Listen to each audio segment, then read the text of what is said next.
Greetings to you this day. This is Michelle Strickland, and I'm coming to you this week with the weekly social skills lesson. It's social skills number 2, and it's dealing with active listening. Today, I want to talk about a skill that's often overlooked in our bustling digital-centric world, the art of active listening. In a time when technology seems to have taken the forefront in communication, it's easy to forget the profound impact that genuine, attentive listening can have on our relationships, both personal and professional. Imagine a world where conversation was not just an exchange of words, but a true connection between individuals. That world is not beyond our reach. It begins with active listening. Active listening isn't just about hearing the words someone is saying, it's about fully engaging with them, understanding their perspective, and emphasizing with their emotions. One of the greatest gifts we can give to another person is our undivided attention. When we practice active listening, we're showing respect, empathy, and genuine interest in what the other person has to say. We're validating their thoughts and feelings and creating a safe space for open communication.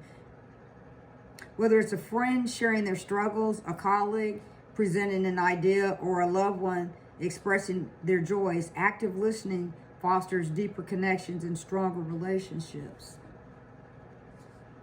In the professional realm, active listening is a cornerstone of effective leadership and teamwork. When leaders actively listen to their team members, they gain valuable insights, they foster trust, and it can inspire loyalty. Likewise, when team members actively listen to each other, collaboration flourishes, creativity thrives, and productivity soars. Active listening isn't just a soft skill, it's a strategic advantage in today's fast-paced, interconnected world, which I find to be true. I believe in communication. You know, I have my times when I'm at home that I'm always in peace most of the time, unless I leave the house and I have to do some stuff. But I'm mostly very peaceful, and my household is very quiet,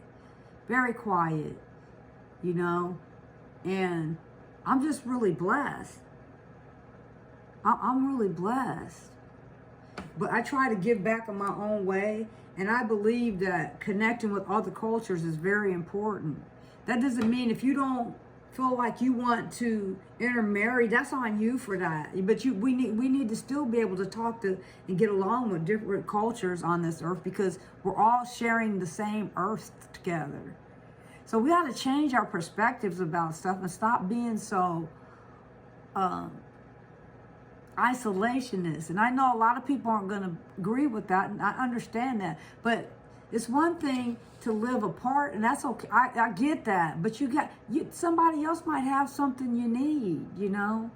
Another group might have something you need. So you need to be able to have an open communication with each other so you can barter back and forth for your resources. So I'm a firm believer in that. Now, I don't care if people like it or not. You can have your own opinion on how you want to live your life, but I'm going to live my life open. Now, I deal with people situation from situation. I know everybody's not all bad. You know, not everybody's all good. But I take the people that I'm dealing with situation by situation and how they personally interact with me, and then I'll know how to interact with them. You know? I'm just an open person like that. Do I have preferences? Sometimes my preferences are that I deal with honest people, you know? That's very important to me. And I enjoy cultural exchange. I enjoy that. I grew up in an area of the world where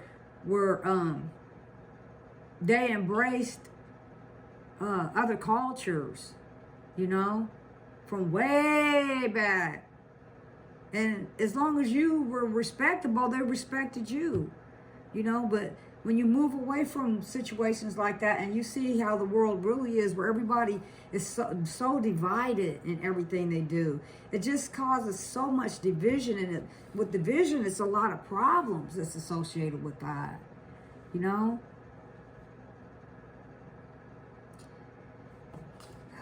Active listening isn't just about the words spoken. It's also about what's left unsaid. It's about picking up on subtle cues, the tone of voice, the body language, the underlying emotion. It's about listening not only with our ears but with our hearts. Being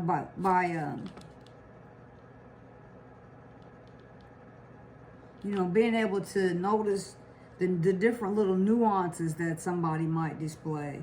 If we learn how to identify stuff like that and notice, we can truly begin to understand, deeper, and we'll be able to find a deeper meaning in the words that we say to people. That's why we got to be careful the words we say to people, because words mean everything.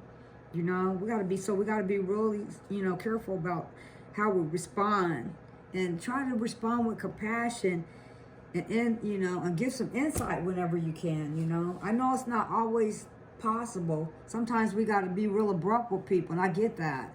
I get that. There's a time and a place for everything. You might be thinking, but isn't active listening time consuming?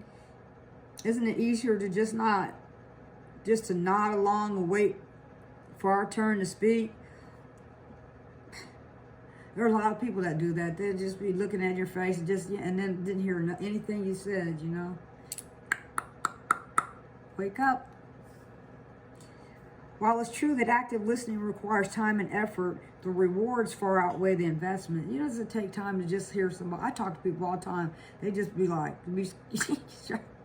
I don't care what city or town. I don't care if it's a big city or a small city. I'll just start talking. Yeah, blah, blah, blah, when I want to. And when I want to be quiet, I be quiet. But sometimes I just talk to people. I don't care. I'm like, I'm just talking to you, Sometimes they feel like, why are she? But then I just keep talking. I talk to them even more then.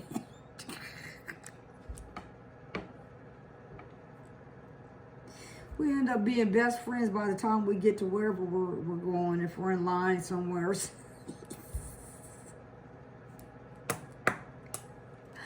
Ooh, and then I could be just standing in wherever, going wherever, and I'm not trying to talk to people, and then they just want to talk to me. So I talk back to them. I do. I don't care who they are. I answer them. If it's somebody that's out on a bum on the street, if they said something to me, I would respond to them. But I might not, hang around too long. But if they said something to me, I would want to hear what they had to say. Literally, I would say something back. But I might keep moving. When people reach out to me, I will respond to them. Now, sometimes my social media platforms are for business. I get hundreds of emails. I can't respond because I'm not here for that. I'm here for working. And giving back. I'm not really here for dating people. So that's the only reason. I'm not being rude. I can't respond to all the emails and stuff like that. I can't do that because it's too many. And I'm not here for that. Now, if it's business oriented, which I really haven't, started trying to promote my business on TikTok yet, But if it becomes business oriented, that's something different. But I'm just trying to give back right now and leave a footprint. I'm not trying to date anybody, So if people want to get a hold of me, you have to really need to go through, if you want me to respond to you, you need to go, I have contact information in YouTube, under my description. You can find me. And because I'm licensed to do business, so that's going to be my objective, But if you want to get a hold of me for me to respond to you, that's the best place to do it, because I'm here for business, and I want to encourage, people that might need encouragement because it's rough out there. Anyway, have a good day.